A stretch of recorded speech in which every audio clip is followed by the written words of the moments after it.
আমার নবী রাহমাতুল লিল আলামিন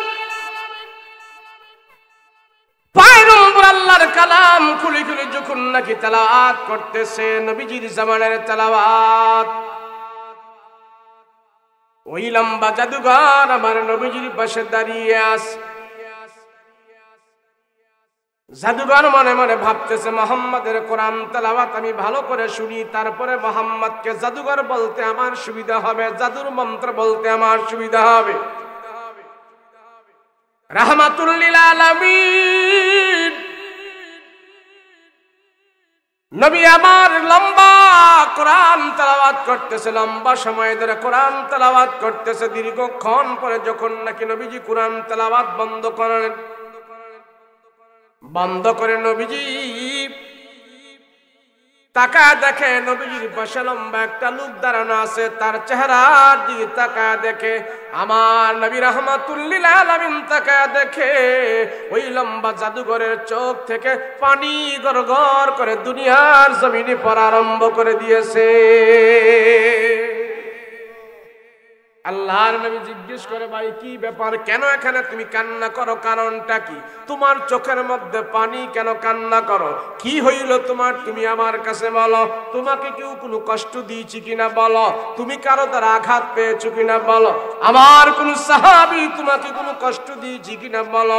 জাদুঘর ডাক দেয়া কয়, না মুহাম্মদ, না না, কেউ আমাকে কোনো কষ্ট দেয় নাই। বলে কান্দো কেন, কারণটা কি? কয় মুহাম্মদ, আসছিলাম তোমাকে একটা অপবাদ দেওয়ার জন্য, তোমার কোরআনে কারীমের তেলাওয়াতগুলো জাদুর মন্ত্র বলে প্রচার করার জন্য। আমি নীরবে দাঁড়িয়ে দাঁড়িয়ে তোমার জামানের তেলাওয়াতগুলো আমি শুনেছি, আমি শুনে শুনে চিন্তা করলাম এগুলি তো কোনো মানুষের ভাষা নয়, কোনো কাহেনের ভাষা নয়, কোনো গণকের কথা নয়, কোনো লেখকের কথা নয়।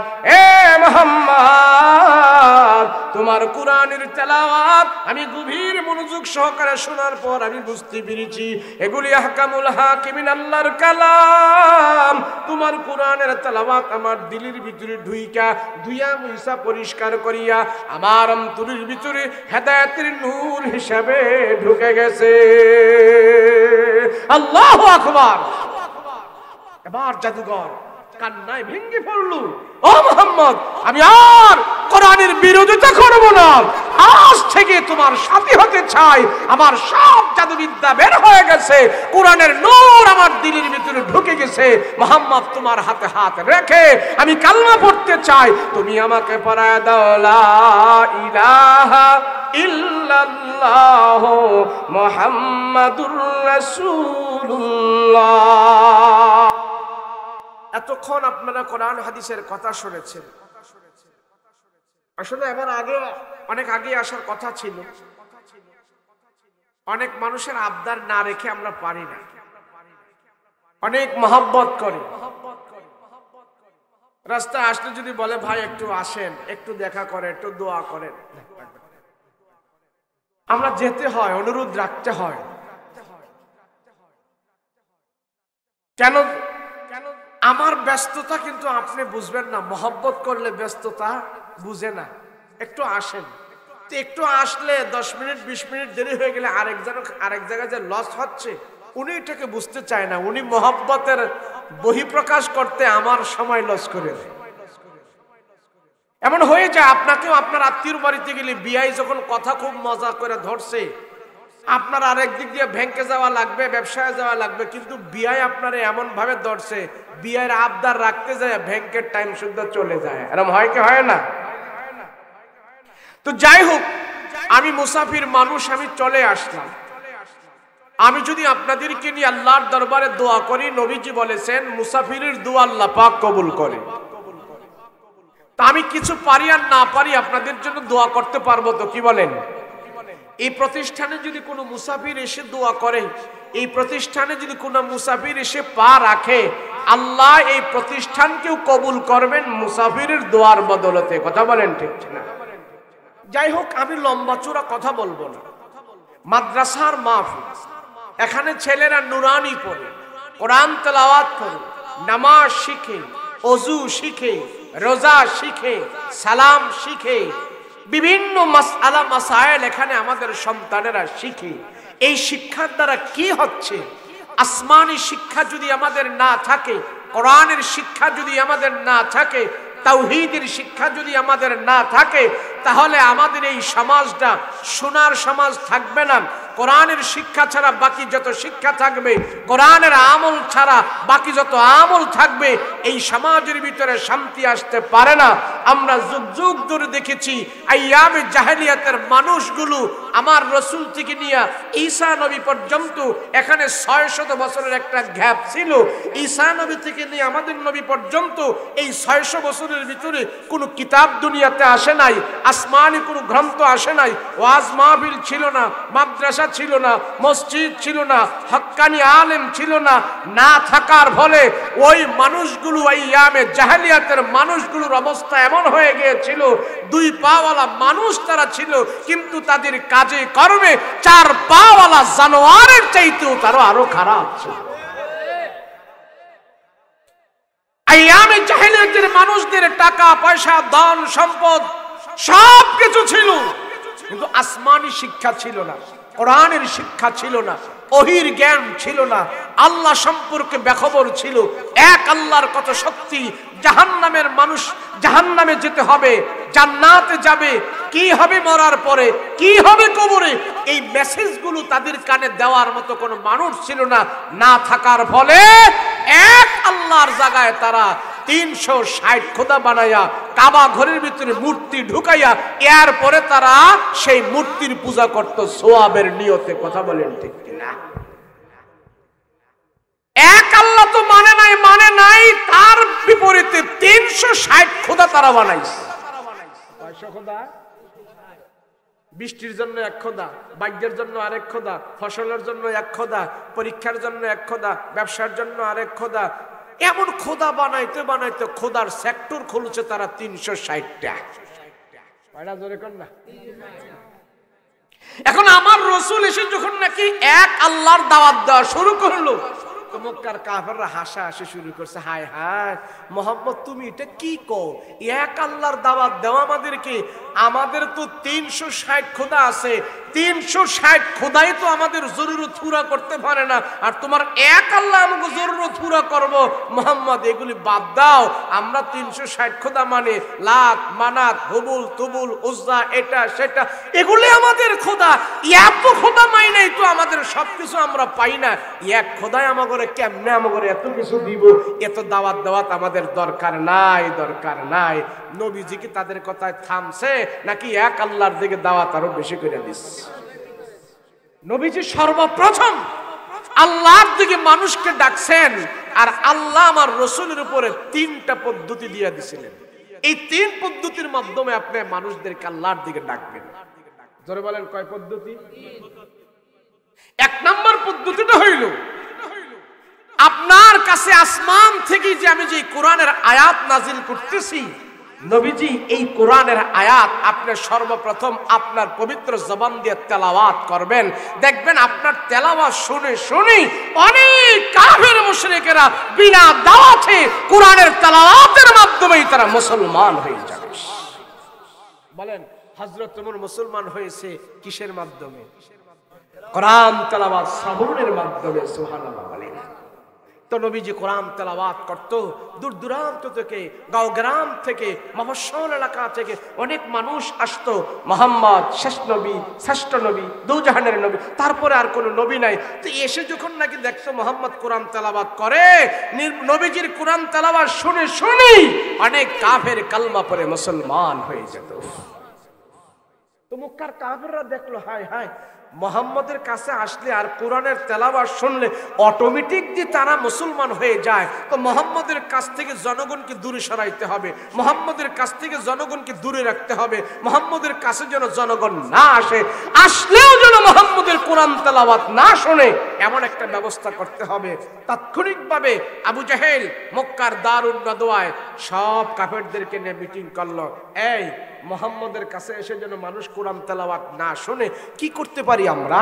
তো এক একজনে এক এক পরামর্শ দেয়, এক একজনে এক এক কথা বলে। আবু জাহেল কয় আমার কাছে একটা পরামর্শ আছে। বলে কি? মক্কা থেকে মক্কায় বহিরাগত যত লোক মক্কায় আসে সবাইকে আমরা বোঝাবো মোহাম্মদ একটা পাগল, এই পাগলের কাছে তোমরা যাইও না। যদিও মানুষ মোহাম্মদের কাছে যায় আর যদি মোহাম্মদকে পাগল বলে স্বীকার করে তো পাগলের কথা এত দাম দিব না আর পাগলের কথা এত শ্রবণ করব না। কথা বলেন ঠিক কিনা? তো মক্কার নেতারা মক্কার অলিতে গলিতে পয়েন্টে পয়েন্টে মোড়ে মোড়ে সবাই দাঁড়িয়ে আছে আর দূর দূরান্ত থেকে মানুষেরা আসতেছে আর বলতেছে কই যাও? কয় তোমাদের সন্তান মোহাম্মদ নবী হইছে, তারে আমরা দেখতে যাই। কয় যাইও না, যাইও না, এটা পাগল, এই পাগলের কথা শুনে লাভ নাই, যাও মানে যাও। জনগণ চিন্তা করতেছে ব্যাপার কি? মোহাম্মদ যদি পাগল হইও থাকে, মক্কার বড় বড় সর্দারেরা যেহেতু মোহাম্মদের বিরোধিতা করতেছে, তাহলে মোহাম্মদ ছোটখাটো পাগল হইব না, এটা বড় পাগল হইব। বড় বড় নেতারা বলতেছে পাগল, তাহলে কি ছোটখাটো পাগল হবে না বড় পাগল হবে? তো এত বড় পাগল আমরা আসছি যেহেতু পাগলটারে আমরা এক নজর দেখেই যাব। কথা বলেন ঠিক কিনা? সবাই এখন পাগল দেখার জন্য নেতাদের কথা ওভারটেক করে খানায় কাবার ভিতরে ঢুকছে। ঢুইকা আমার রসুলকে খুঁজতেছে, নবীজি কোথায়, মোহাম্মদ কোথায় কোথায়। খুঁজতে খুঁজতে যায় তারা পাইলেন আমার রসুল খানায় কাবার সামনে আল্লাহর কালাম হাতে নিয়ে তেলাওয়াত করতেছে। নবীজির চেহারার আলো খানায় কাবার দেয়ালের মধ্যে যায় লেগে আছে আর রসুলুল্লাহর চেহারার আলো দিয়ে পুরাটা খানায় কাবার দেয়াল আলোকিত হয়ে আছে। লোকেরা বলা বলি করতে শুরু করলো ব্যাপার কি? পাগলের চেহারা কি এত সুন্দর হতে পারে? আরে পাগল কি এত সুন্দর হতে পারে? এই সুন্দর চেহারার মানুষ পাগল হতে পারে না। কথা বলেন ঠিক কিনা? আবার সব জনগণ দাঁড়িয়ে আছে, দেখি পাগল যদি হয়ে থাকে মোহাম্মদ তেলাওয়াত করে কি, মোহাম্মদ কি পড়তেছে। কেননা পাগল যদি হয়ে থাকে তার তেলাওয়াতের আগাগোড়া ঠিক নাই। কেননা পাগল একবার গান গায়, আরেকবার গজল গায়, একবার হিন্দি, আরেকবার বাংলা, আরেকবার ইংলিশ, এখান থেকে কতটুক ওখান থেকে কতটুক, এইভাবে পাগল লাইন ছাড়া কথাবার্তা বলতে থাকে। মোহাম্মদ যদি পাগল হয়েও থাকে তাহলে মোহাম্মদের কোরআন তেলাওয়াত শুনে দেখি আমরা কি অবস্থা। সব দাঁড়িয়ে আছে আমার রসুলের কোরআন তেলাওয়াত শোনার জন্য। সুবহানাল্লাহ। তো নবীজি কোরআন তেলাওয়াত করতেছে, বিসমিল্লাহির রহমানির রহিম। আর রহমানু আল্লামাল কুরআন খালাকাল ইনসানা আল্লামাহুল বায়ান।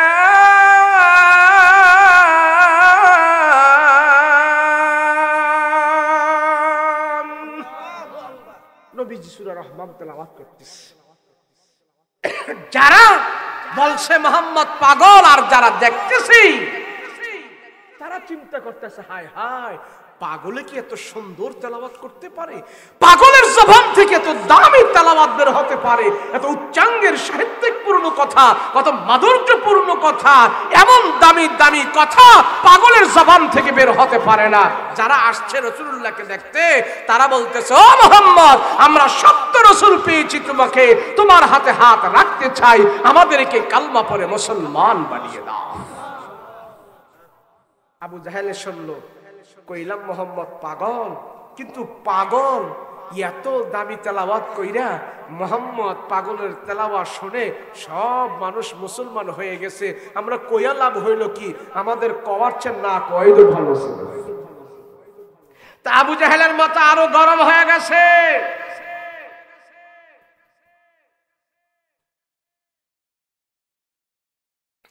আবু জাহেলের মাথা আরো গরম হয়ে গেছে। মুহাম্মদকে এইভাবে যদি আমরা বাড়তে দেই, এইভাবে যদি আমরা ছেড়ে দেই, তাহলে মুহাম্মদের দিন দিন সংখ্যা বাড়তে থাকবে, দল বাড়তে থাকবে। এই বাংলাদেশেও বহুত কোরআনের বিরুদ্ধে, বহুত মানুষ আছে মাদ্রাসার বিরুদ্ধে, আলেম ওলামাদের বিরুদ্ধে, কোরআনের বিরুদ্ধে। যত বিরোধিতা করতেছে তত আরো বাংলাদেশে কোরআনের হাফেজের সংখ্যা বাড়তেছে। কথা বলেন ঠিক কিনা? বর্তমানে বাংলাদেশে 2 লক্ষের উপরে কোরআনের হাফেজ তৈরি হয়ে গেছে। কথা বলেন ঠিক কিনা? যত বাধা দিবে, কোরআনের বিরুদ্ধে যত বাধা হবে, কোরআনের জয়, কোরআনের সুনাম, কোরআনের সুখ্যাতি আরো তত বাড়বে। কথা বলেন ঠিক কিনা? প্রতি বছর বছর বাংলাদেশের ছেলেরা বিদেশ যে, বাহিরে যে, বহিরাগত দেশে যে বাংলাদেশের সুনাম উজ্জ্বল করে 150টা রাষ্ট্রকে পিছনে ফেলে, 110টা রাষ্ট্রকে পিছনে ফেলে বাংলাদেশের ছেলেরা কোরআন প্রতিযোগিতা দিয়ে বাংলাদেশে প্রথম পুরস্কার নিয়ে তারা হাজির হয়ে যায়। কথা বলেন ঠিক কিনা? বাংলাদেশে যত ইসলামের বিরুদ্ধে কথা হবে, কোরআনের বিরুদ্ধে কথা হবে, তত কোরআনের জয়গান বিজয় বাংলাদেশে তত বাড়বে। কথা বলেন ঠিক কিনা? একদিন আপনাদের এই মাদ্রাসা এমন থাকবে না। কথা বলেন ঠিক কিনা? একদিন এই মাদ্রাসার ভিতরে হাজার হাজার ছেলেরা পড়বে, কোরআন শিখবে। এই বাংলাদেশে এখন হাজার হাজার লক্ষ লক্ষ আলেম আছে, লক্ষ লক্ষ কোরআনের হাফেজ আছে, হাজার হাজার মাদ্রাসা মসজিদ আছে।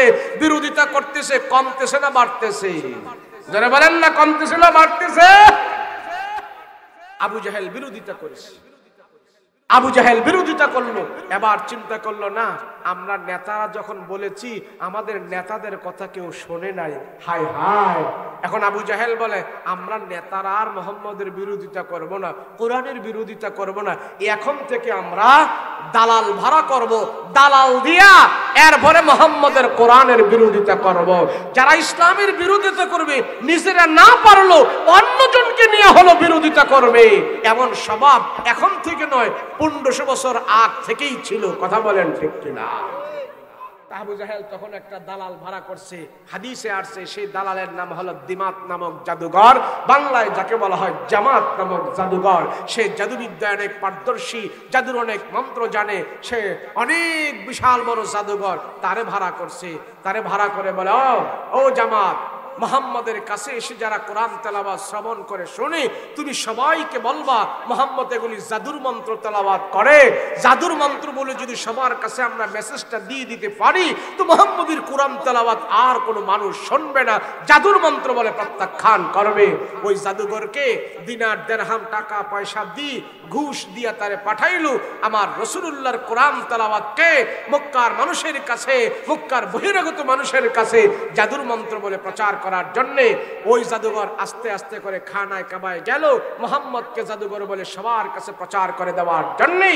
আমার রাসূল সেখানে যায়া দেখে আল্লাহর নবী আল্লাহর কালাম তেলাওয়াত করতেছে, আর ওই জাদুঘর নবীজির পাশে দাঁড়িয়ে দাঁড়িয়ে নবীজির কালামের তেলাওয়াত গুলো শুনতেছে, আর মনে মনে ভাবতেছে, মুহাম্মদ তোমার কোরআনের তেলাওয়াত গুলো শুনি আমি, তারপরে তোমার জাদুঘর বলে সবার কাছে পরিচয় করাবো। আমার নবী রাহমাতুল লিল আলামিন পয়গম্বর আল্লাহর কালাম খুলে খুলে যখন নাকি তেলাওয়াত করতেছে, নবীজির জামানার তেলাওয়াত, ওই লম্বা জাদুঘর আমার নবীজির পাশে দাঁড়িয়ে আছে।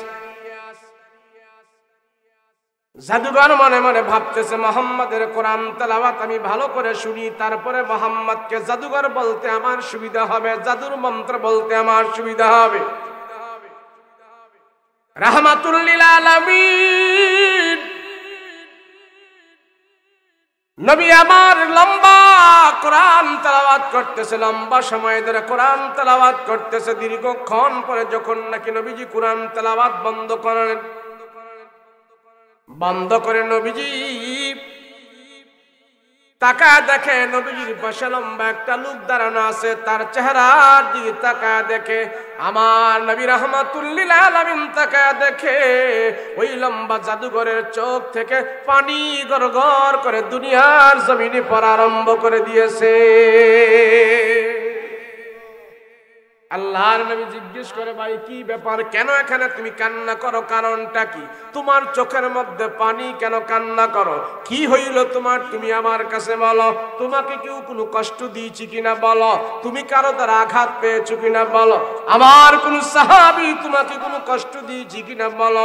জাদুঘর ডাক দেয়া কয়, না মুহাম্মদ, না না, কেউ আমাকে কোনো কষ্ট দেয় নাই। বলে কান্দ কেন, কারণটা কি?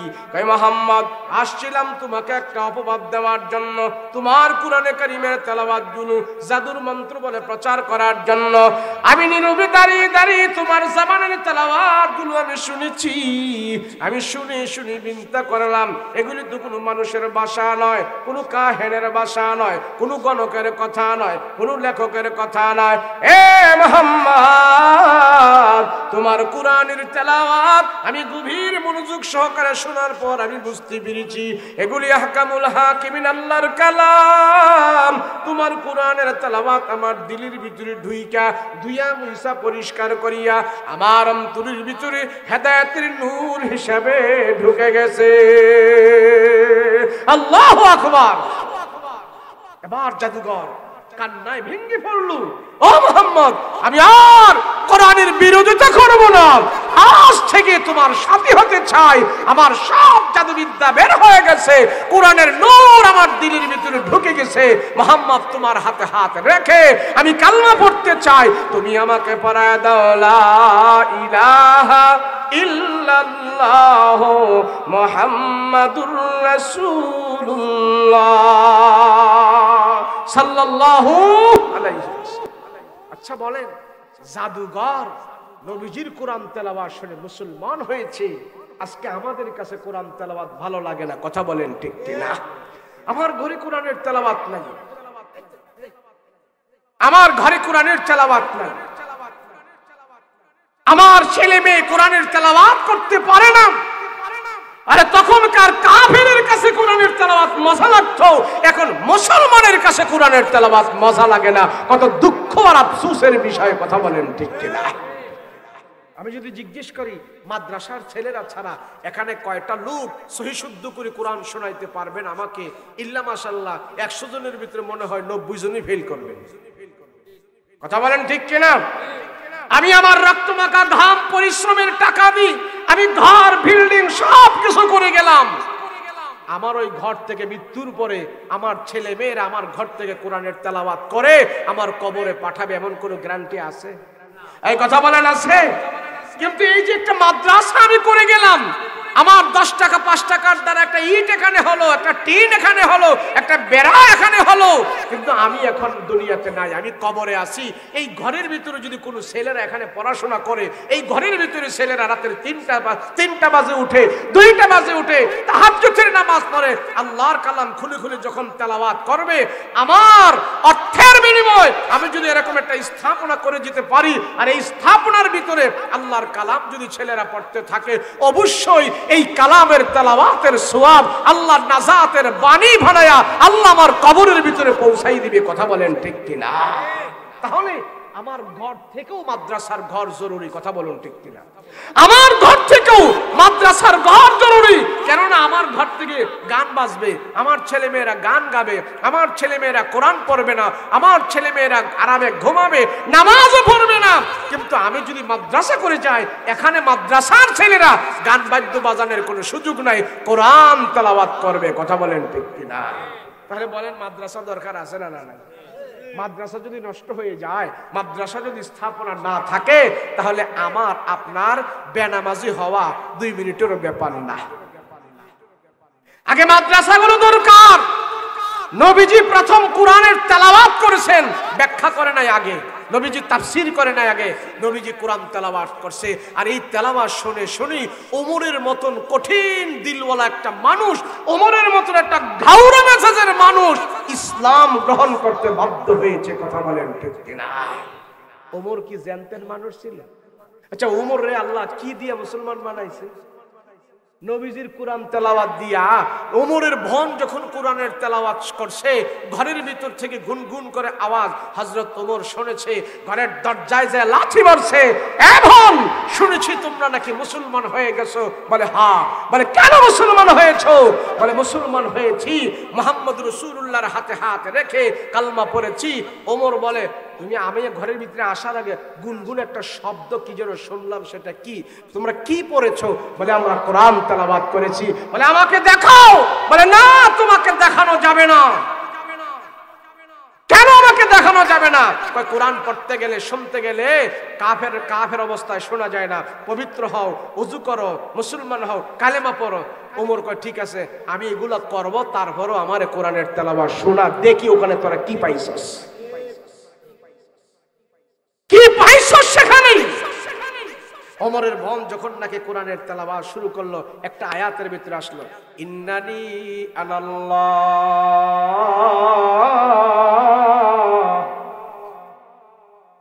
এই আয়াত যখন তেলাওয়াত করলো, আর ওদিক দিয়ে আমার নবী যে দোয়া করতেছে, নবীজির দোয়া এবং কোরআনের তেলাওয়াত হযরত ওমরের কঠিন দিলটাকে একবারে মোমের মতো নরম করে ফেলল। আরে ওমর তো জানতেন মানুষ ছিল না, ওমর তো সাধারণ মানুষ ছিল না। যেই ব্যক্তি এক বেলা মদ না খাইলে ঠিক থাকতে পারতো না, এমন একজন মানুষ ছিলেন ওমর। গাউরা মেজাজের মানুষ ছিলেন, সাদা সিধা একটা মানুষ ছিলেন, আকল পথার একটু কম ছিল।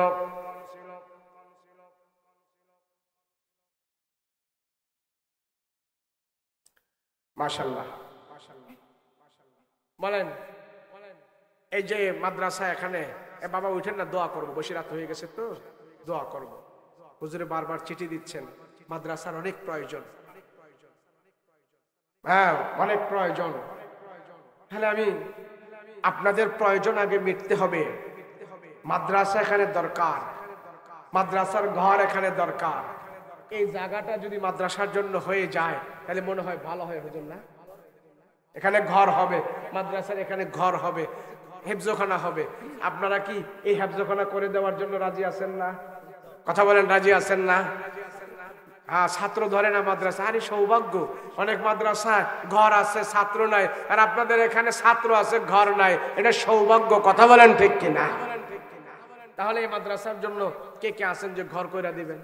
আছেন এমন কেউ ব্যক্তি যে আমি 1 বান টিন দিয়া দিব, আমি 2 বান টিন দিয়া দিব, বা 1000 ইট দিয়া দিব? এমন কে আছেন? এই ওঠেন না, দোয়া করবো, এখনই দোয়া করবো। কে আছে বলুন? বলেন কে আছেন?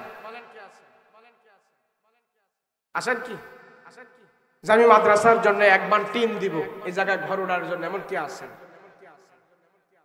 বা 2 ব্যাগ সিমেন্ট দিব? কে আছেন এমন? বা 500-1000 ইট দিব? এমন কে আছে বলেন? বাবা কি বাবা, মাশাআল্লাহ 2 বস্তা সিমেন্ট দিবেন, আল্লাহ কবুল ও মঞ্জুর করেন, বলেন আমিন। আল্লাহ জানে মালে বরকত দেন, বলেন আমিন। আরে ভাই, ওলিয়ার ভাই, 2 বস্তা সিমেন্ট দিবেন, আল্লাহ কবুল ও মঞ্জুর করেন, বলেন আমিন। শুনেন, আমরা মনে করি যে নামাজ পড়বো, রোজা করবো, হজ করবো, যাকাত দিব, আমল তো করতেছ। হুজুর জান দিয়ে আল্লাহ, কিন্তু মাল দিব না। আছে না? না। যদি এই কথা সাহাবীরা বলতো তাহলে মক্কা থেকে এই বাগেরহাট পর্যন্ত ইসলাম আসতো না। কথা বলেন ঠিক কিনা? নবীজির সাহাবীদের ভিতরে মাশাআল্লাহ কি নাম? মহিদুল ইসলাম। 3 বস্তা সিমেন্ট, আল্লাহ কবুল ও মঞ্জুর করেন, বলেন আমিন। রাসূলের প্রধান যে সাহাবীরা ছিলেন, ইসলামের জন্য তারা জান যেভাবে দিয়েছে, মাল আরো বেশি দিয়েছে। হযরত আবু বকর রাদিয়াল্লাহু আনহুর 14টা কাপড়ের দোকান ছিলেন মক্কায়। ও 14টা কাপড়ের দোকান সবগুলো বিক্রি করে সম্পূর্ণ টাকাগুলো ঘরে নেয় নাই, বাসায় নেয় নাই, আমার রাসূলুল্লাহর কদমে হাদিয়া দিয়েছেন, ইসলামের জন্য উৎসর্গ করেছেন। আম্মাজান খাদিজা রাদিয়াল্লাহু আনহার সমস্ত মাল দৌলত ইসলামের জন্য উৎসর্গ করেছেন। তাদের মালের বিনিময় আল্লাহ পাক আমাদের পর্যন্ত ইসলাম পৌঁছাই দিয়েছে। কথা বলেন ঠিক কিনা? শুধু জানের বিনিময় না, মালেও সেখানে ছিল। কথা বলেন ঠিক কিনা? আর আল্লাহ বলে, বান্দা আমি জানি তোমরা দুইটা জিনিসকে বেশি মহব্বত করো, একটা হইলো জান আর একটা হইলো মাল, আর এই দুইটা জিনিস দিয়েই তোমরা আমারে খুশি করবা, এটা আমি আল্লাহ চাই। কথা বলেন ঠিক কিনা? আল্লাহ কবি আমওয়ালিকুম ওয়া আনফুসিকুম, তুমি জান এবং মাল দিয়া তুমি আমার রাস্তায় সাহায্য করবা, কারণ তোমার কাছে দুই জিনিস প্রিয়, আর এই প্রিয় জিনিসগুলো তুমি নিজে পাও নাই, আমি আল্লাহ তোমাকে দিয়েছি। কথা বলেন ঠিক কিনা? এ জান কে দিছে? বলেন না, কে দিছে? এ শরীর দেহ বডি দিল কে? এ চুল দিছে কে? এই চুল আমার মাথার সাথে, দাড়ি আমার থোতায়, চোখ আমার এখানে, নাক মুখ সব এখানে। বলেন তো এগুলির মালিক কি আমি না আল্লাহ? যদি চুলের মালিক আমি হইতাম তাহলে একটা চুলও আমি সাদা হইতে দিতাম না। কথা বলেন ঠিক কিনা? এই দাড়ির মালিক যদি আমি হইতাম, আমার একটা দাড়ি পেকে থাক আমি কখনো চাইতাম না। কথা বলেন ঠিক কিনা?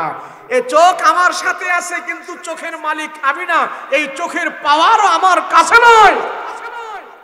এই চোখের পাওয়ার আমার আল্লাহর হাতে, যদি আমার হাতে থাকতো তাহলে কোনোদিন আমি চোখের মধ্যে পাওয়ারি চশমা লাগাইতাম না। কথা বলেন ঠিক কিনা?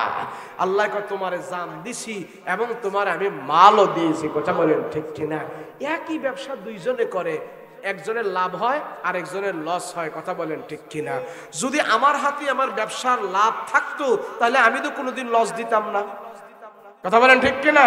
তাহলে ব্যবসার লাভ আল্লাহর হাতে, লস আল্লাহর হাতে। তো আমাকে আপনাকে যে আল্লাহ মাল দিয়েছেন, এই মালও আল্লাহ দিয়েছেন, সেজন্য এই মাল দিয়েও আমরা আল্লাহকে সন্তুষ্ট করব। রাজি আছে কিনা বলেন না? তাহলে সাহাবায়ে কেরাম মাল দিয়েছেন, আবু বকর মাল দিয়েছেন, উসমান মাল দিয়েছেন, ওমর রাদিয়াল্লাহু আনহু মাল দিয়েছেন, কিন্তু আমি আর আপনি একটু মালে খুব কৃপণতা করি।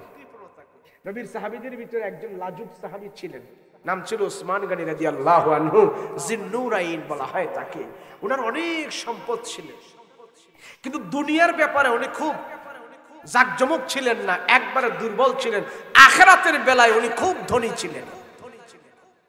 নবীজির কাছে এক সায়েল আসছে, ভিক্ষুক আসছে, ইয়া রাসূলুল্লাহ আমি আজকে 2 দিন 3 দিন ধরে কোনো খাবার পাই না, নবীজি আমারে কিছু দেন। তো নবীজি বলে, তুমি যেমন ভুকা পাকা, আমার পেটেও খাবার নাই, আমিও ভুকা পাকা। তো লোকটা খুব মনটা খারাপ করে ফেলছে। রাসূল বলে, তুমি মনটা খারাপ করো না, আমার একজন সাহাবী আছে, তার নাম হলেন উসমান, তুমি তার কাছে যাও। উসমানের বাড়িটা নবীজি পরিচয় করায় দিল, চিনাই দিল। ওখানে যায় তুমি তার কাছে কিছু চাইবা, তোমারে খালি ফেরত দেব না, আমার সাহাবী উসমান তোমারে ভরপুর দিয়া দিবেন। তো নবীজির কথা শুনে লোকটা উসমানের বাড়িতে গেছে, যায় দেখতেছেন উসমান গনি বিবিরে ধমকাইতেছে, বিবি ও বিবি, এই ঘরের তুমি এত বড় করে আলো জ্বালাইছো, শৈলতা জ্বালাইছো, তেল তো বেশি করে হানতেছে, তৈল বাঁচাও, আলো কমাও। যে লোকটা গেছে উসমান গনির কাছ থেকে কিছু চাওয়ার জন্য, সে যে চিন্তা করতেছে, হ্যাঁ কার কাছে নবীজি আমারে ফাটাইলো, যে বেটায় ঘরের আলো কমায়, তেল বাঁচায়, এর মন কৃপণ লোক, সে আমার কি দিব না, ছায়া লজ্জা পাওয়ার দরকার নাই, সে চইলা গেছে। যায়া নবীজি বলতেছে, কি দিছে তোমাকে আমার উসমান? আমারে কিছু দেয় নাই। তুমি চাও নাই? না আমি চাই নাই। আরে চাও নাই মানে? যাও আবার যাও। তা আবার গেছে, তো যায়া দেখে বালিশ ফাইটা, বালিশের তুলা উইরা যাইতেছে, তুলা ডিরে এমনি ধরতেছে। তো জিজ্ঞেস করে তুলা